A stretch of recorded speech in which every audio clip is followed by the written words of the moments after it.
Sergey Spivac has 5 rounds to get 1 takedown, and if he can get 1, the fight is over. You have to be able to close the distance. Jones did it with superior striking and a history of just destroying champions over the course of his career. Spivac doesn't have that. Here are your hosts, Derick G and AJ. Heavyweights, they're back. Cyril Gane gone. He faces the polar bear, Sergey Spivac. Now, not too many people are very high on Cyril Gane, given his last outing against the greatest to do it, Jon Jones, but he does have a very formidable opponent in Sergey Spivac, who's going to be gracing the octagon right across from him, and I think that somebody's got something to prove. I think a y'all must have forgot moment may be incoming. We're going to talk about all that. What's going on, folks? Welcome back to another episode of the Bloody Water Podcast. My name is Derick G. I am your host, and joining me, as always, the Santa Fe Bomber, the New Mexico native himself, AJ, brother, Rose Thug Namajunas is back, and she's facing the beast, Manon Fiorot in Paris. What do you think, bro? What are your thoughts? Derick, I've called it once, I've called it twice, maybe here in the last couple of weeks. I'm feeling a knockout city, but it might not be for who we're thinking about, brother. We'll see. It's going to be crazy. I'm excited for this fight card weekend, brother. The polar bear is here to eat, and Bongamin is here to game. This is going to be a fun one, my man. How are you feeling about this card? I'm feeling good. I'm bringing out the French roots. Like I said, we got Benoit Saint-Denis. Bongamin, Cyril Gane. We got a lot of fun stuff, man. Fun pronunciations. But more than anything else, this is our opportunity to put on our hardcore hat one more time and say, hey, this is not a card for the casual fan. But guess what? There's a lot of international talent out there. And AJ, let's not forget, right? I believe Paris is one of the most recent countries to legalize mixed martial arts, which means we have a whole entire plethora, a group, a big bag of talent that just has not been developed yet. So I'm really excited because I think that we're going to have a lot of studs out of here. Same way we've had it out of Ireland or England or whatever the case may be. Do you feel the same? Do you think that this is an underdeveloped talent pool? Well, I mean, what are your thoughts? I agree with you 100%, Derick. Point in case, we have a couple fighters later on the card. We're about to talk about that. The old style that Paris used to have where they were just really good at kickboxing is no longer. These people are full-fledged MMA artists, mixed martial artists, all the way to from birth now, basically. Paris might be one of the new hubs of MMA. It's good to see that the world is now gathering, ready to throw some fists. Yeah, I think so. So we're going to talk about all of it. Of course, we cannot harp too much about the return of Thug Rose Namajunas up a weight class, up to flyweight. But before we jump into any of that, folks, I want you to take a very quick peek down at the scoreboard below. AJ still firmly in the lead at 92, 59-2 in our head-to-head competition. AJ, give the people just a super duper 1 to 2 quick sentence reminder of like what this competition is, what does it mean, and why should they care? All year long, folks, we're putting on this competition between Derick and I. And yeah, it's a lot of it has to do with our ego, but a lot of it also has to do with those belts right behind him. He might just faded to me, but imagine some gold belts right here. That's what I'm shooting for. Some gold belts. Derick in the previous has came up from leads a lot further than this and snagged victory right from my grasp. So I'm a little jealous over here. I'm a little naked. My boy Derick has 2 gold belts behind him, and that's what we're fighting for all year long. Derick, what else? I think that, yeah, pride, ego, but more important than anything else, if we have the highest pick ratio, not only do we get the beautiful gold belts that are gracing, I might have 3 behind those this year. I mean, we'll see, right? But more important than that, that means we won you guys a ton of money, and that's what we really take the pride in. I think, in all honesty, AJ, is that not what we're fighting for? Bragging rights to say, I won these people the most money. Am I right? Well, you hit the nail on the head, man. That is the gold prize at the end of the day. It may make us feel good, but I know it makes you feel better when you get some green in your pocket. And then you could drop a like, a subscription. You could tell a friend to tell a friend, because this is your favorite fighter's favorite fight show. And folks, we're not here to do the housekeeping. We're not here to do the shameless plugs. We're here to break down some fights. And with that being said, AJ, let's get into it, man. Here's the TLDR, folks. You got approximately 3 seconds. I think, AJ, you know what we should do? We should start putting a countdown, right? Like 4, 3, 2. That's it, folks. We just pulled down the picks. That was your opportunity right there. Of course, if you're watching this, you're on YouTube right now. That was the bet sheet. Run to your sports book, cash the picks. If you want to know why we're picking, who we're picking, the implications, the context, stick around. We got a lot to talk about. But if you just want to take the picks and run, I mean, listen, they're free. They're yours. Just thank us when we're done. You know what I mean? But AJ, let's talk about some Bloody Water Podcast consensus picks because we have a lot of them this week. We're talking about Cyril Gane, Rose Namajunas, Benoit Saint-Denis. We like Volkan Oezdemir, and then lastly, let me get my bag in. Morgan Charriere. I fucked it up. Morgan Charriere. AJ, how do you say it? Charriere is what I would think, but I'm probably mispronouncing it too, brother. I'm just gonna call it Charriere so I don't get too bashed up in the comments. Sorry to my French folks. This dude is a stud. He's the last pirate. I've been watching him for a long time. I should know how to say his name. The point is this. 4 locks for you guys right there. AJ, in a nutshell, or in a nutshell, that's not how you say it. Yeah, we just gonna sum it up really quickly. What do these picks encompass this week, right? Like, what's the theme of these picks? Derick, I think the theme of overall would be damage going forward. There's a couple in there that kind of don't really fit that mold exactly, but I think maintaining the damage in the fight for what you can make it might be the best way to summarize it, at least in my head. What about for you? I think I say this a lot, momentum. I think momentum is here for a lot of these guys, and not in the ways that we think it. Not wins and losses, momentum in career trajectory.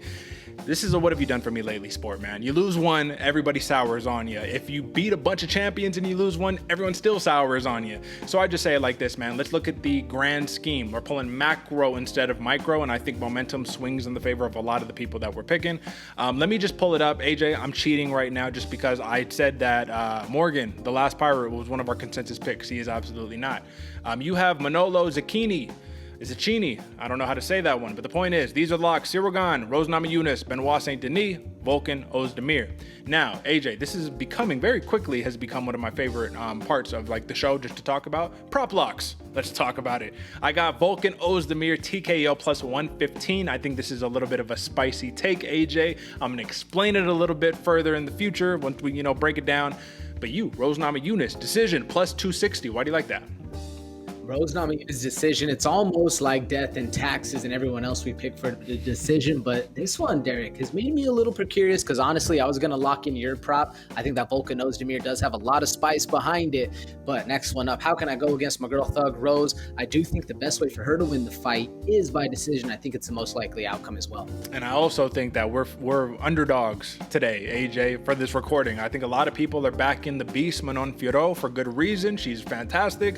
But come on, y'all must have forgot. You down on Thug Rose just like that? We'll talk about it. AJ, let's break down some main picks. But before that, please, folks, tell a friend to tell a friend. Subscribe to the platform. That's really what we care about here. Drop a like, all the good stuff. But more than anything else, just refer it to a friend. Think about how you found out about this program and then go do the same exact thing. We love you. We appreciate it. There's no show without you. AJ, anything before we jump into these picks? Folks, did you hear that tonal shift Derick did right there? That's so you know he's serious. He's having you lean in a little bit, listen to what he's saying, because it really does mean that much to us. It really is important. Make sure you share with your friends. Make sure your friends are making some money so everybody can have more fun. Let's get into it. Let's get it.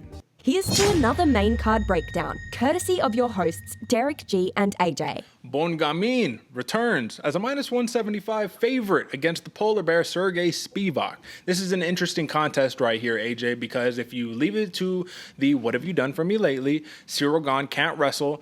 Spivac's going to take him down, smash him, submit him, TKO him, whatever, and Gane is a blast from the past at this point. Don't really think that's true. Think there's a lot more that goes into this matchup. And my first question to you is, do you think that Sergey Spivac being compared to what John Jones did to Gane is even a fair assessment, man? Like, you have to be able to close the distance. Jones did it with superior striking and a history of just destroying champions over the course of his career. Spivac doesn't have that. What do you think that means? That means I think he's going to have a lot harder time doing exactly that to Gane, Derick.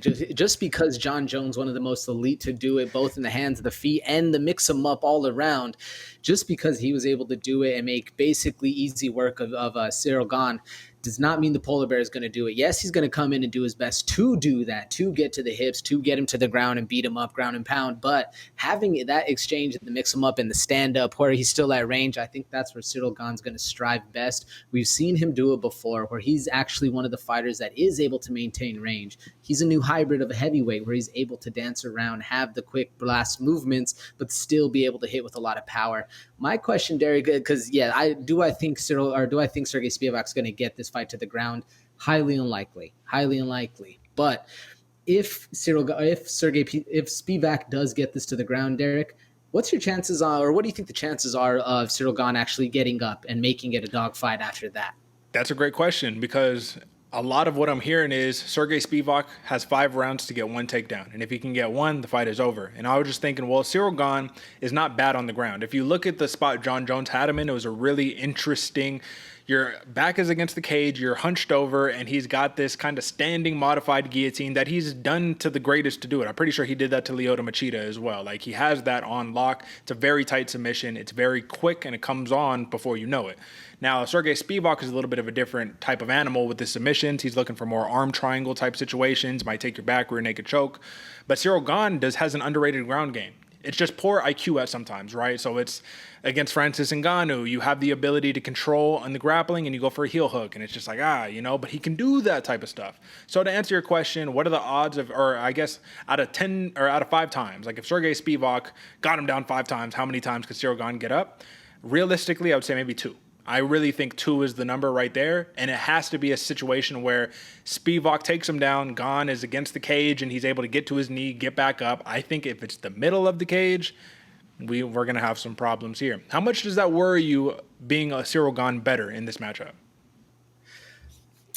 A lot, actually, Derek. I was trying to find a little analogy for it, but a lot, yes, because Sergey Spivac does have a way of finding himself in the middle, finding himself inside punching range with his kind of that, not necessarily a blitz style, but the way he likes to walk forward and control the fight.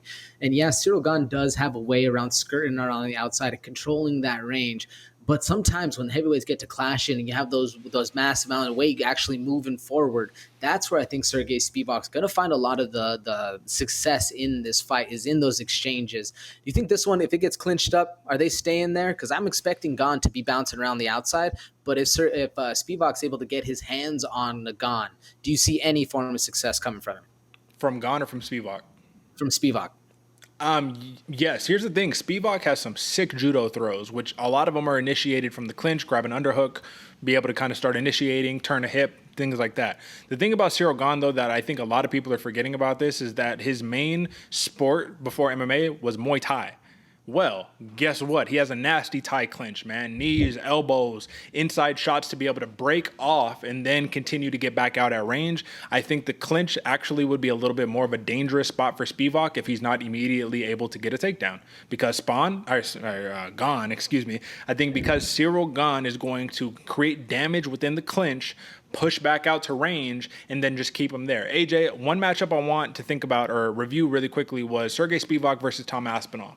Not the same fighter as Ciryl Gane, but probably the closest thing that he's going to see. Sergey Spivac was relegated to the back foot the entire matchup, and then this is the one key here. The reason Aspinall had success is because the moment Spivac shot, sprawl, hips back, push the pace, put him out, right? Does Ciryl Gane have the sprawling capacities within him to recognize it? Because it's surprising, bro. You see it too often. Dudes shoot for a double, and they don't even try to get their hips back. They just stay there and get taken down. So what do you think? You do see it more often than not, as much as you'd expect these guys to train for it. So it is a surprising fact, Derek. And I'm trying to think of when we've seen Ciryl Gane do that. Does actually have sprawl and brawl, have his hips out.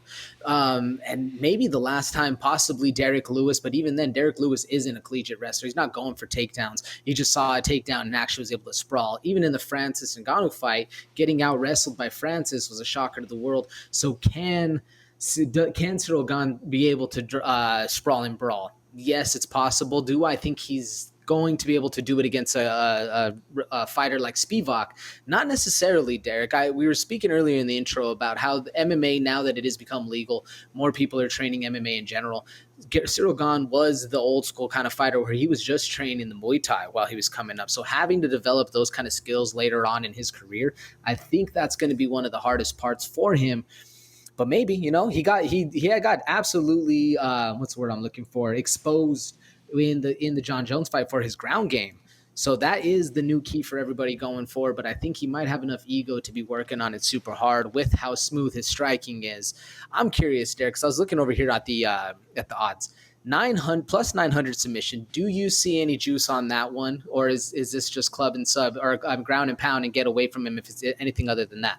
I think Cyril Gane's too smart of a fighter to play into Spivac's game. Doesn't really make sense unless he catches him once again like a heel hook type situation, but I hope he would learn from the Francis Ngannou lessons, because you go for a heel hook against Spivac and you don't get it, you're getting your face smashed in. It's as simple as that. Don't play those games against Sergey Spivac. AJ, let's call our shot on this one. I like Cyril Gane, you like Cyril Gane. My reasoning for this is I think that being the hybrid that he is, wins over Junior Dos Santos, Jairzinho Rozenstruik, Alexander Volkov, Derek Lewis, Tai Tuivasa. Only 2 losses have come against 2 former champions, John Jones and Francis Ngannou, and that's the scary part, man. You have one is the greatest to do it. The other one is arguably the scariest man that the UFC has ever seen until he left. So I think that with the resume, you cannot look at Cyril Gane and just say, oh, Spivac, easy money, he's going to win, I think you keep it simple, you keep it plain, and I say Cyril Gane is as tempted as I am to take the plus 115 TKO, because we've just seen him break dudes down over the course of 3-4 rounds. I think he skates out of there with a plus 535 decision. Should have been my prop lock, but heavyweights, you can never trust it. So AJ, what do you think? You can never trust him. That's why I was curious about the odds, because that does seem a lot safer in my mind, Derek, but I'm actually taking the plus 115 TKO. I'm going to take it early as well, man, round 2. I think Sergey Spivac is a phenomenal fighter, and I think that his time just is not yet against this caliber of fighter, but he's right there against the guy who is not named Cyril Gane or John Jones or Stipe or, stuff like that. So with that being said, that is your main event. Exciting UFC Paris main event. Now, AJ, the beast, Manon Fiorot, she has been carving her way up the rankings, and it all kind of accumulated, maybe if that's the right word, with that win over the blonde fighter, Katlyn Chookagian. Now, when you look at her opposition, you look at a Rose Namajunas, who came off of a split decision loss to Carla Esparza in what some would hail as the worst fight to ever grace the UFC's octagon. Not like worst women's fight, but just like worst fight in general in which she lost her title. But the thing that I'm kind of confused on, man, is that, once again, big body, big resume of massive wins over the best to do it. And now she's moving up a weight class, and a lot of people are actually asking, why is this matchup happening? AJ, why is this matchup happening between Manon Fiorot and Rose Namajunas? I was kind of hoping you didn't bring that up, Derek, because I'm wondering the exact same thing, man. It seems like Rose Namajunas is just going right for the top, and maybe it's because she has the Ronda Rousey effect now, where you can't cast Ronda Rousey with anybody below the championship. Rose is kind of hitting that exact peak where you can't really cast her with anybody below top 5. It's doing her an injustice, doing the girl she's fighting an injustice. So you have to put her with somebody up top, somebody that's in the mix, so that way you can get your money worth and actually get her to the title shot as fast as you can. That's about the only reason I can see, because other than that, Derek, this seems like a very dangerous fight for Rose Namajunas to take, with the size, with the length, going up a weight class. We've seen her be manhandled in the cage, especially in the wrestling situation where she got dumped on her head, and that with a bigger size does scare me a little bit. I talked earlier in the beginning where Knockout City might be coming right here, Derek. Do you see that as the easiest path for Manon Fiorot knockout against Rose Namajunas, or is there something else that Manon Fiorot presents to this fight? Yeah, man, that's a lot to unpack right there. First, let me hit on a couple points, man. First and foremost, I don't agree with your reasoning on why we're seeing this matchup here, so I'll talk about that next. Do we see a knockout here? Very likely. Does it come from Manon Fiorot? I think very unlikely. I think that's actually like the most unlikely scenario here, because though she has a bunch of finishes, lots of first round, second round finishes, she has 2 finishes in the UFC, right? I think it was Victoria Leonardo and what was it, Tabitha Ricci? Were those her 2 finishes? And though the Baby Shark win has aged very well, you have to really take into consideration. You fought Bueno Silva, Jennifer Maia, Chookagian, and you had to skate past them with decisions where there was very little damage kind of scored throughout that fight, right? So I think that when you rack up a bunch of these finishes before the UFC, I mean, we say it all the time. We said it a lot when we first started the show, right? The UFC is where streaks come to die. So I just don't see it against Rose Namajunas, who, if you look at the last 3 losses in her last 10, one of them has come by finish, and the only way they could finish her is by slamming her on her head, which is a very unconventional finish, right? So there's that part. Here's the other part. I don't think that we're seeing this matchup just because Rose Namajunas is some star and she can only fight the top 5. I think the reality is Rose Namajunas became stagnant in the strawweight division. You're a multiple-time champion. You've done everything there is to do. You move up to a new weight class, new challenges, new excitement, right? Put on a little bit of size and attack some new challenges at the end of the day. I think that's why we're seeing this, because we have to address one thing really quickly. I think that we love Rose Namajunas as a fighter, but a lot of her outside of the octagon life that's going on is very troubling when you think of inactivity, emotional instability, just all types of craziness. But do you factor any of that in? Can you, when it comes down to a fist fight, man? What does that have to do with her time in the cage? I think you have to, Derek, to analyze where they're going into the fight. But at the same point, with the professionalism that these fighters are at right now, they've been doing this for years now. There's not really much that's going to outside affect when you're in the cage and in that performance. But my question comes into what happens when it's affecting in the camp, and that kind of thing, your mental stability all throughout your preparation. It might not be the same as it was 2 years ago when you were champ mentality. So that does come into play at least a little bit, because you're right. As a Rose Namajunas fan, as a Thug Rose fan from day one, the inactivity is very concerning. The having to rebrand, like you're talking about, to have these kind of matchups is a little bit concerning, because it's not safe anymore, when you're a Thug Rose fan, you were betting she always had an X factor going against it. Now she's up in this new realm, which, hey, if you're being unsafe, now you are growing in that. So I do like that for Rose, but this does seem like a very interesting match to take up on the first one with the striking, which, usually Rose kind of has that advantage, but now she's losing the power. Do you think jiu-jitsu is going to come into this one, Derek? That's where I was kind of going with this and how to pull it around, because Thug Rose has, in the time off, she has been training a lot more jiu-jitsu, at least in recently. She just competed. Do you think that's going to come into play for this camp right here? This is another one, man, where I just think that the context behind this matchup is so messy and so misunderstood, man. Thug Rose came onto the UFC as a legit jiu-jitsu, right? As a legit grappler.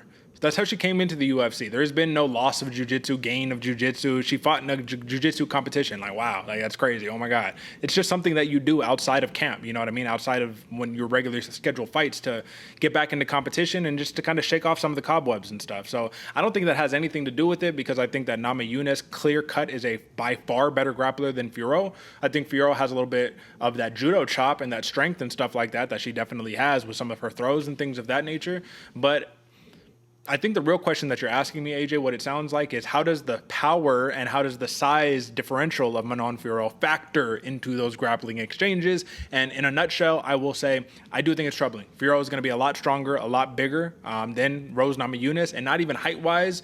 She's got a couple inches in height, but she's just thick stature. Like we talked about for Aaron Blanchfield. Santos was bigger, but Blanchfield was just bigger. You know what I'm saying? Thicker, right? So is that enough, though, AJ? Even let's just say Fiorot has more luck because she's stronger and she could hold her up against the cage for a little bit. Let's talk about the X's and O's of the striking. Let's talk about that right there.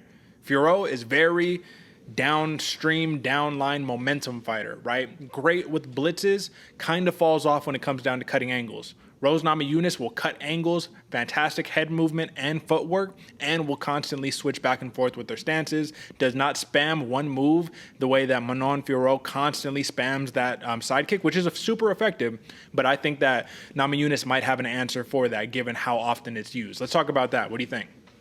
100%, Derek. I couldn't have described Rose Namajunas' striking any better. You're right. The footwork's amazing. The headwork's amazing. The combos, crisp as can be. The now moving up the power might be something we're seeing, but in this kind of fight, if she's able to put the volume on Manon Fiorot, I think it's going to nullify a lot of the power that Fiorot presents.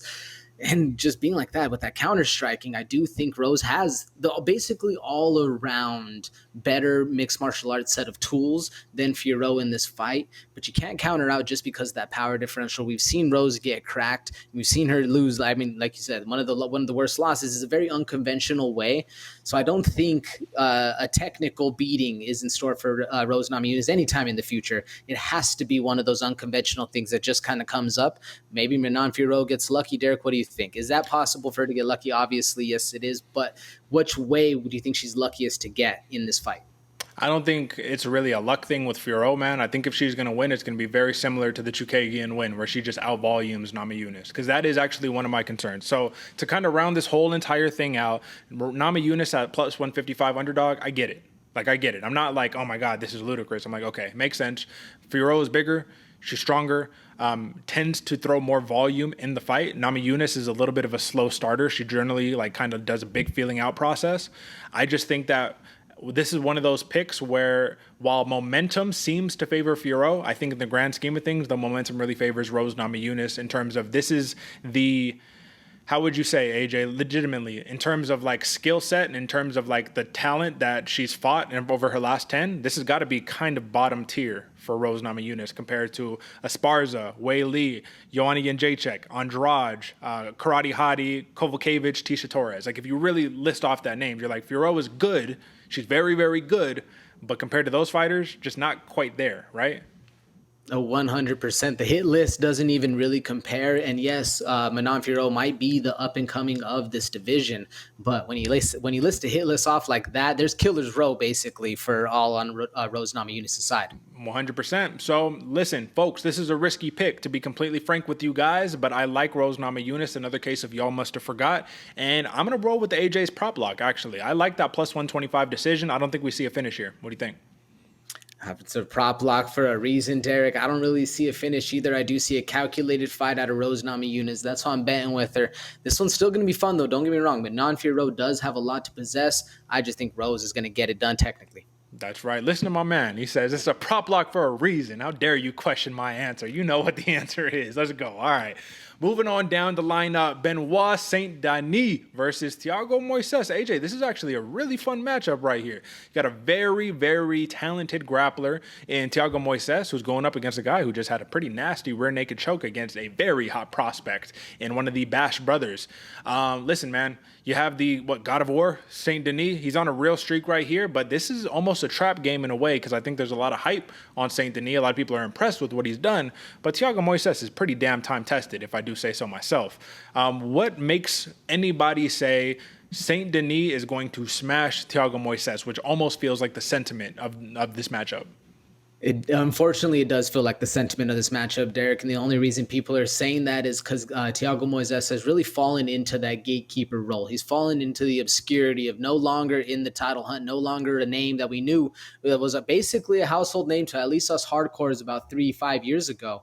Now he's fallen into that guy that you need to get past to get to the guys. And that's really an understatement, or I mean, not an understatement. That's an illusion if you're thinking that a Thiago Moises, this boy is not a slouch at all. Very, very dangerous, very crisp grappling. And that's what I'm excited to see how this unfolds with these two, because Benoit Saint Denis also has very slick grappling as well. It's just not as tested. Everybody knows him for the excitement that he brings. Very powerful striker as well. But I think his strengths do lie in that grappling, Derek. Would you agree with that? Saint Denis? Saint Denis. I think he has definitely some grappling chops. Like we've seen it put on display multiple times. I don't know if I would say like that's the core of his strengths, if that's what you're asking. I'm just saying it because especially in his previous, UFC stint, or not his previous UFC stint, before he was in the UFC, he had like 5-6 submissions. This guy does work the submissions pretty often. But again, when you come into the UFC, it's a different caliber of people. Basically, why I was framing that sentence is, do you think the submission of these two fighters are going to cancel out? Or is one going to be supreme, or we're going to end up in a firefight? Oh, okay. Yeah. With that context, I think that Moises still holds the edge in the grappling. I think he'll be the more confident one who will engage in grappling and not care as much about the consequences. Because if you look at the last loss that Thiago Moises has that's come from a submission, it was actually the Islam Makhachev rear naked choke, right?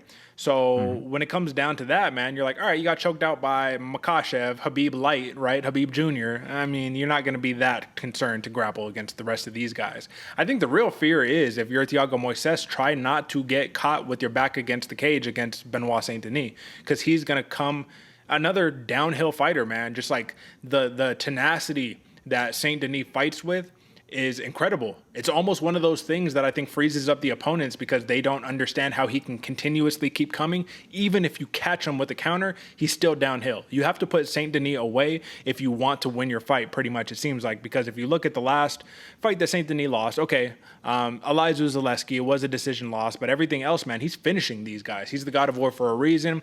Massive finish kind of streak if you think about like 8 or 9 of the last 10 or something like that, right? So what does Thiago Moises' veteranship bring to the octagon in this matchup against Saint Denis, man? You're in enemy territory. You're the more skilled fighter. You're the underdog. You're trying to come up and get the victory. Do we see a finishing opportunity here, or what do you think the game plan is? Finishing opportunity for Denis? For Moises. The opposite for Moises, yeah. I don't think so, Derek. That one, I don't think so. I was Yeah. gonna say Denis, probably. We might see that coming. But for Moises, I don't think so, because what he's gonna bring to the cage, what his veteranship is gonna bring to the cage, is composure in those moments you were talking about when Benoit Saint Denis is able to freeze people when they're just scared shitless. Like, damn, this dude's still coming at me. It's the third round with all the pressure he has since the first. I think Thiago Moises is going to strive most in those moments, not being broken, not having his character challenged, and actually having the veteranship to compose himself and stay in the fight and give Benoit Saint Denis one of the hardest fights he's had so far. And don't get me wrong, he's gone up against some savages, the Ishmael Bonfim, as well as the Zaleski fight. Zaleski is very powerful as well, but I mean, Thiago Moises is a dog, brother. So there's not even, and maybe it's just a little retrospective of me because I'm such an old school fan, Derek. But that's why I think this is going to be one of the hardest fights he's had. Do you think so as well, or is this Steamroll City for Saint Denis? I just want to make sure that I understand the question clear. Is this going to be one of the hardest fights for Saint Denis or for Moises? Hardest fights for Saint Denis, or will Saint Denis just steamroll Moises? Yeah, I think this will be the hardest fight, man. This is the most skilled fighter that you fought with the biggest background and you know what I mean, the best resume. Like, I think, yeah, there's levels to this, and he's reached that level where you beat Moises, just as you alluded to. You unlock a new like cast of characters that you can fight. It's like a video game almost. So I think that the biggest part is that Benoit Saint Denis cannot get overzealous. You cannot chase a finish, think it's almost there, and then slip up, because that's where Moises will catch you. But I do think this is another one where size and strength are going to play into a factor. Benoit Saint Denis is like the clearly larger man, 2-inch height advantage, 3-inch reach advantage. He's a big guy, and I think he gets the job done. And AJ would be really easy for me to call TKO Smash City, but I do think that this is another interesting one, man, where because the submissions aren't going to be there, in my opinion, I'll take the plus 250 decision, man. I'm going to give respect to Thiago Moises. I'm right there with you, Derek. I'm on that same boat. Decision plus 250. I think this is going to be a very challenging fight for both men, but I do think Benoit Saint Denis pulls it out in the end. And it's almost a crazy thing to say, man. You look at all of his wins in the last 10 fights over the last 4 years. He's finished everybody. Everybody. You have one no contest, and then you have a decision loss, and you finished everybody else. This is going to be a fun matchup. All right, moving right along, AJ. Volkan Oezdemir versus Bogdan Guskov. AJ, this is one of those where I have to ask you right off the bat. Why is the number 9 fighter in the light heavyweight division giving a pass, go, and collect $200 free ticket to this dude to say, you want into the top 10? Here you go. I guess I need context. Did a fight fall out? What happened? You know, I didn't even think of that, Derek, to be honest with you. I didn't even think maybe a fight fell out. I'm glad you're looking it up right now. Go ahead, because what I was going to say is I think, all right, yeah, go ahead, bro. I have the answer. It makes sense. You don't even need to give an answer. Yes, a fight did fall out. Azamat Mirzakhanov. That makes much more sense. That's who he was supposed to fight. Mirzakhanov withdrew. I remember that now. Apologies for forgetting that. But okay, now we know. Get out of jail free card, whatever you want to call it. AJ, this is Willy Wonka's golden ticket right here. What does Bogdan Guskov need to do to capitalize on this win and enter the UFC's top 10? Keep the momentum he's had, Derek. You look at this guy. He's on a finishing streak, bro. This guy has a lot of power, big right hand, barrel of a man that's coming down the pipe. But it's a hard fight against Volkan Oezdemir, dude. This dude is talented. This is basically, to me, just a paycheck and let me get in, you know, like let Bogdan just get a paycheck, let him get into the UFC, and then let him fight some good people going forward. Do you see the same, or is Bogdan really actually going to have a good fight? AJ, I think disregard the cough, right? I'm going to take over for you. Don't worry. I'm going to take over. I think, folks, that Bogdan Guskov actually has a legitimate shot at doing something unprecedented here and just punching his ticket into the top 10 very, very quickly. The reason why is because if you really think about it, this is a matchup that Oezdemir is supposed to win. This is a matchup that on paper and when you watch film study, he should absolutely win. Those also happen to be the fights that these fighters just get caught and lose in, man, and we don't know why it happens. But the reality of the situation is Bogdan Guskov, his biggest path to victory, his best path to victory is to do what he's continuously done. Be a slickster, land the big shot, put Oezdemir down. But AJ, I'm not going to be on this train again, even though I will. We're going to talk about it. What, 14-2 is the record? We've broken down a couple of guys where if you assess that record, you're like, okay. Well, Oezdemir, and if you look at Ozdemir's last 10, he might as well just give him a record of 50-2. You know what I mean? If you're looking at just like strength of schedule right there. The point is, because that was a pretty bad metaphor or analogy of whatever you want to call it, is that Oezdemir, man, this is the one spot where if you look at his last 10, you look at his record, he has not been able to get a lot of knockout victories. The last one was against Alir Latifi. One before that, Jimmy Manawa. These are some old school fighters. I think he can reverse the clock, man. I think that he could turn the sand, the hour of sand, and flip it on its head. And I think he gets the knockout. The reason why, Guskov got a lot of power, right? But it's hard to cover your chin when your hands are at your hips, man. A light heavyweight Bobby Green, I just don't think he's the guy. What do you think? That's why I was actually thinking this might be the prop lock, Derick, because that's such a enticing welcome to see somebody at this stage of the game, hands down, coming in full blast with Volkan Oezdemir, who's by all means a precise striker in there. He used to have really good knockouts, but when you get to the top of the division like Volkan has, it's hard to get those ones. I mean, you listed just a few, but even having the Daniel Cormier fight, man, the Rakic fight, the Prohaska, you're taking on not only old stars, but new stars in the mix as well. Volkan has a chance to shine right here, man. That's why I was leaning very heavily towards that prop knockout, man, because there's a lot of juice right there, but at the same point, we might have to flip the script next week whenever we come to the post show, because Bogdan also has that same kind of power, and anything can happen in a fist fight. I just think it's more so leaning to Volkan Oezdemir than either of the boys. And this is why it's a scary fight, because this is the fight that Oezdemir should absolutely win. The reason why he's a minus 155 favorite blows my mind, and I think it's only because, all right, he's what? 4-6 in his last 10. Like, that makes sense, right? But this dude Guskov, man, Russian fighter, I think he's Uzbekistanian or something like that. Apologies. But if you look at it, man, it's like almost all first round finishes. If you watch a couple of these fights, you're like, why is this guy even in the cage with this guy? And I've also seen some fights, man, where he's gotten stiffed bad, you know what I mean, with that slickster style. And that's all that I'm saying, is that when you come to a technical proficiency with a top 10 fighter in the world, Volkan Oezdemir, you better come correct. You know what I mean? What's the saying, AJ? You gonna come at the king? You best come correct. Something like that. I don't know. Shout out to The Wire. All right. So, I mean, it's pretty clear cut, right? Prop lock, plus 115 Volkan Oezdemir. I like it. You see it the same way?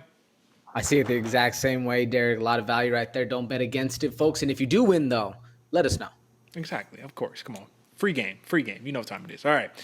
Now to open us up, AJ. Now, okay, we didn't give context. Maybe we should have, right? Folks, we're breaking down 5 fights for a reason, right? The reason why is because this is a card that had a ton of different fallouts, opponent switches, all that good stuff.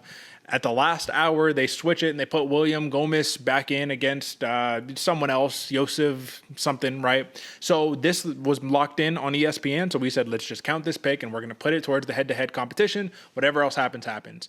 Morgan Charriere, AJ, that's how we're going to go, versus Manolo Zecchini. I'm hoping this is right. This is a fun featherweight matchup. We got a former Cage Warriors champion here against Zecchini, who he's fought in so many different promotions, man. This is going to be a fun matchup. This is another one of those two absolute explosive fighters, tons of knockout power. I would say Morgan has more grappling chops, but both dudes can get some submissions. And I think that this is a really interesting bout for their both UFC debuts, man. Why do you think that we see this, AJ, where they give you a debutante versus a debutante instead of giving Charriere somebody who is like an old Dana White Contender Series alum or something like that? Because Charriere has actually a lot of hype behind him. He's not an unknown commodity. What do you think? Yeah, I think a lot of that has to go into these guys are the new breed of fighter that we're seeing across the seas. I mean, Zecchini from Italy, Charriere from France, they're both on that other circuit that we're really trying to market to now with the UFC. You see that big push. I think, 5 of the main events since post-COVID in UFC have been over in Europe. So they really are trying to highlight that era because there's like we were saying before, the new era of fighting of mixed martial artists training mixed martial arts from the jump instead of being specialized fighters. That has really started to take over as a wave. And these two fighters are exact what's the word I'm looking for? Like clones of that era, if you will, right? Morgan, yeah, you're right. He does have better wrestling going forward, and Zecchini can get those submissions. They both have good ground game, especially for lesser known fighters in the UFC, obviously making their debut, but they still have a lot of chops out there. My thing is, though, Derick, I think Morgan has a little bit more power going forward, but they both have crisp striking. Where do you see on the axis of these two as to who's going to be the more talented fighter versus the other? Oh, talent, I think that it's a very clear-cut perspective. For talent, I give it to the last Pirate, Morgan Charriere. And the reason that I give him that is because if you look through and through just at like his resume, at what he can do in the cage, I just think he has so many more weapons, options, all of that fun stuff. But if you're looking on the other hand at Zecchini, apologies. AJ, do you know, is it Zecchini? No, I was just probably taking- just saying it wrong. All right, yeah, we're taking shots in the dark. It's okay. So the point that I'm making here ultimately is that for Manolo, right, I think that he's one of those guys where he's just going to come downhill and he has to catch it. He's one of those guys who's going to be in your face, put the pressure on you, and you better be ready to either pivot out and get back in distance or go for a takedown or something, but he's going to be on you, right? And then Charriere is another guy who's going to be very deeply, I always love it. It's like Amanda Lemos style, like deeply rooted, Davis and Figueiredo style, right, where you're there. And every time you blast off that shot, you're putting your whole body, your whole trunk, your whole hips and legs, everything is following through with the shot, right? So I think that that's going to be the little bit of a difference is that you have the Charriere, man, who, if we're looking at numbers right here, I think, ESPN's not going to give it to us, but I do think that he's going to be a lower volume striker than Zecchini is. I think Zecchini's going to have a little more output. Charriere is going to look for the bigger shots, the more explosive shots, and I think that also explains why he has a couple of those losses, man. Let's not forget, this dude won the title back in 2020, never defended it, right? Lost to Jordan Vucinic, right? And then Paul Hughes, right? In a fight where it was really close. It was actually, it was a majority decision where he lost and a split decision where he lost the title. So this is a guy who puts himself in a spot to have very competitive fights, but just like sometimes doesn't do enough. And I think that coming to the UFC, he's going to try to do enough. He's going to mix it up. Just can't make low IQ decisions like jumping guillotine with your back against the cage because he's paid for it in past fights. So, what are the odds you think of Manolo actually getting the victory here just with that crazy brawler style? Derick, I actually think they're very good, especially because since Morgan, like you said, has suffered a little bit from not lack of output, but suffered a little bit like you were talking about. Going forward, he's going to need to put more of that out there in the UFC debut to really make a stance. And when doing that, you put yourself in more danger. And that's when Manolo does seem to have a more advantageous approach, if you will. He's willing to put his foot in the tire. He's willing to scrap. He's willing to brawl. And that does end up better for him in the long run. That's where I could see these two really getting down. That's where I think this one's opening up the main card. It's going to be a lot of fun to watch. In a more technical striking or in a more technical fight, I do think Charriere would also hold his steady there, but don't count him out in the brawl. Do you think he survives in the brawl, Derick? I mean, he is a very powerful wrestler and has that powerful style going forward. He wins a lot by knockout, does not lose a lot by knockout. Yes, I think he survives in the brawl. And I think that overall, man, I'm really high on the last Pirate. I am. I think this dude is super legit. I think that it's been a long time coming for him to come to the UFC. And I think that if he can put himself in a position to just not get caught by a crazy shot that he doesn't see coming, he should handily win this fight. I'm actually going with the plus 150 TKO here for Charriere against Zecchini. I think that this is going to be a fun fight for both of these guys, but I think one guy ends up getting caught. And just when I play it out in my head, and out of 10 times, over 6-7 times it's Zecchini getting caught, not Charriere, you know what I mean? And my fantasy that I'm playing out, right? So give me the last Pirate, Morgan Charriere. Give me the plus 150 TKO. AJ, how do you see it? I'm taking a little bit of a risk here, Derick, to be completely transparent with you folks. This got changed last second for me. I'm watching tape, literally about to send Derick my picks and thinking Charriere can probably pull this out, like you said, 6 out of 10 times. I'm taking the bet on the 4 out of 10 times. I think the chaos that Zecchini, that Manolo presents, let's stop messing the man's name up. Let's at least say the one we can pronounce. Let me get Manolo. I'm taking TKO, brother. I'm taking the plus 650 because the chaos these fighters are going to bring is going to be a lot of fun to watch, and I think Manolo can get this done early. Give me it round 2. That's fair, man. Any lapse of focus on Charriere's part, man, Manolo can hit you with that big shot, follow up with the flying knee, just like he did a couple fights ago, man. Highlight reel. He is a highlight reel fighter. With that being said, folks, that is your main card. And we went a little long on the main card, so we got to jump straight to the sleepers, talking about the unknowns of today, but the stars of tomorrow. It's time for some fight night. If you ain't paying attention, you're gonna sleep on me and I'm gonna wake you up. AJ, I say this every single week. This time, we actually need to stick to it due to time constraints. We are going to give you folks our 60-second bar pitch on why you should watch these prelim fights. Context, disclaimer, disclosure. There's like 5 prelim fights on this card. So there wasn't a lot for us to choose from. Honestly, you should just watch it all because it's not that many fights. It's less than an actual main card. But folks, I'm going to kick this one off to give you my bar pitch on one of the Bash Bros, Farid Basharat versus Clayton Rodriguez. Folks, if you watch MMA, then you're like, why is this a sleeper? It's for the casuals who don't know, for the European crowd who's tuning in. Look at this, man. 10-0 is Farid Ferocious Basharat. If you look at the methods of victory, he just defeated Damon Blackshear, which I know Blackshear's coming off of a loss, man, but this was very impressive. Has aged well, right? He got some decisions in the Contender Series. How do you get a contract off the Contender Series? Here's the point. You have a ferocious fighter who's got grappling chops, who's got knockout chops against a guy in Clayton Rodriguez who's incredibly hyped, incredibly skilled, a dude who has that I'm going to get in your face and I'm going to put it on you, a dude who also tends to miss weight a lot right now and has not had a great start to his career. So I think that this is can I live up to the hype in Clayton Rodriguez? Can I live to the hype that has been assigned me versus Basharat, which can I live up to the hype of me and my brother coming onto the scene smashing everybody? And oh, by the way, I'm probably one of the best prospects in this division right now, the bantamweight 135-pound division. Folks, in a nutshell, and I think, AJ, I was right earlier. That is the actual phrase. Watch this fight. This is a sleeper for a reason. AJ, I probably went a little bit over 60 seconds, but it is your go, my friend. You have a banger sleeper that didn't fully get announced until just like yesterday or something like that, but you snagged it. AJ, talk to the people.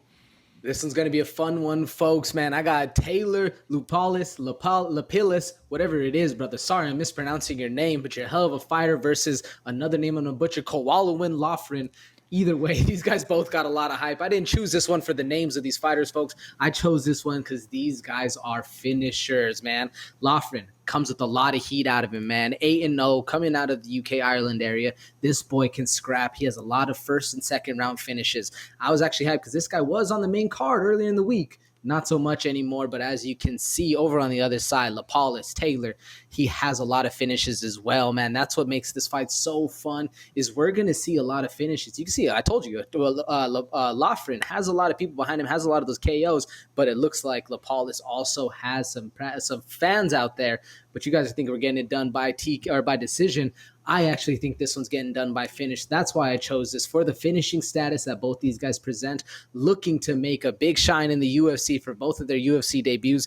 This one's going to be a fun one, folks. You need to tune into this one as well as Derek's. Just a quick thought on that one, bro. This one's going to be a lot of fun with the Basharat, one of the brothers coming back. Clayton Rodriguez, he's not someone to sleep on. Folks, you need to tune into the whole card. That's right. And AJ, this is one that I actually think I know how to pronounce. I believe it's Taylor Lapillis. I think it's Lapillis. I think. Maybe not, but I think. Either way, this is not a name pronunciation show. You want that show, you go tune into John Anik. We already know where you go for the name pronunciations. All right, folks, but that is it for that run. And what I'm going to do really quickly here, AJ, is I'm going to jump into a prelim pour-over. However, we do not have time to break down all of the prelims, so instead I'm going to share my screen, and I just want to highlight Angelusa versus Reese McKee. This is going to be an interesting matchup. Reese McKee is making the notorious Reese McKee making his UFC return after the interesting fight that he had where he quit on the stool. Not a marring of his name, not disrespect, but just objectively that is what happened. He did quit on the stool, so we'll see how he comes back from that. Jocelyn Edwards versus Nora Cornoli. I don't know if this fight got canceled or if it's still on, but there's a lot of up and down here on this card. Zara Farron versus Jacqueline Cavalcanti. The roster watch for the UFC, the little bot that tracks that stuff, actually just shown that Cavalcanti got cut from the UFC recently. She got signed and then got cut. I don't know what's going on there, but that's your prelims. It's not really much to discuss. Did you have any thoughts on that, AJ? This is an interesting one, Derek. From the jump, things have been falling out, put back together. It's chaos over on XMMA, the new Twitter. But either way, man, this one, it does have what I like about this card, Derek. It does provide an insight to what's going on in the French scene, or at least in the European scene of MMA. There are some very talented fighters coming out of there, so it's nothing to sleep on, folks. Definitely tune into this one. I forget, Derek, is this one at a strange time if you're in America? Yeah, strange start time, folks. So for my East Coasters, 3 p.m. start time for the main card. For my Central Time Texas folks, 1 p.m. And for the West Coasters, such as myself, 12 p.m. start time for the main card. Catch the prelims at your, do your time conversion versions and all that good stuff. AJ, I will say this. I do think it makes more sense going back to the bread and butter of the UFC traveling. It's hard to replace fights when you have to fly them out to Paris. You know what I mean? Like, it's kind of hard. You don't have as much local talent who's ready to just step in on a day's notice, 5 days notice, whatever. That's why Las Vegas is the ideal place to be the fight capital of the world. But, you know, you have to get back on the road. That's what makes the money. And with that being said, here we are back at the outro. Folks, if you're looking for some entertainment, if you're looking for a peek into the in-depth life of AJ and his creative scene and all that good stuff and just kind of how he thinks about things, youtube.com/@SantaFeBomber. The point is you can go Santa Fe Bomber, across all platforms and we can find your content, right, AJ? Derick, you said it the best, brother, right there. Santa Fe Bomber across all platforms. It's a little inside look just to what I like to do in my life. And the nice part, folks, you can actually jump in on the live stream or just comment on all the videos I've been dropping.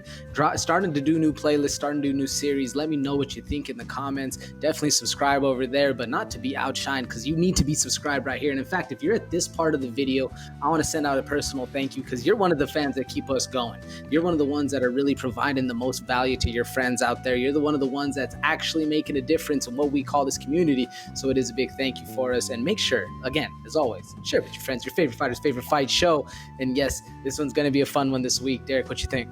That's right. I mean, listen, I don't got much else to share on that one, but I will say, folks, if we went through the picks and then one fighter broke your parlay, drop it in the comment. Let us know. If you want to have a question asked and answered here on the program, drop it in the comments. Let us know. You can reach out to us personally. You can find me on Twitter. Twitter handle is right there somewhere across the board. You can hit my man up, AJ, across the board at Santa Fe Bomber, so you know where to go for that one. But, folks, listen, it's been another great episode. Next week, AJ, we have a pay-per-view. Who's fighting next week, AJ? Let's find out real quick.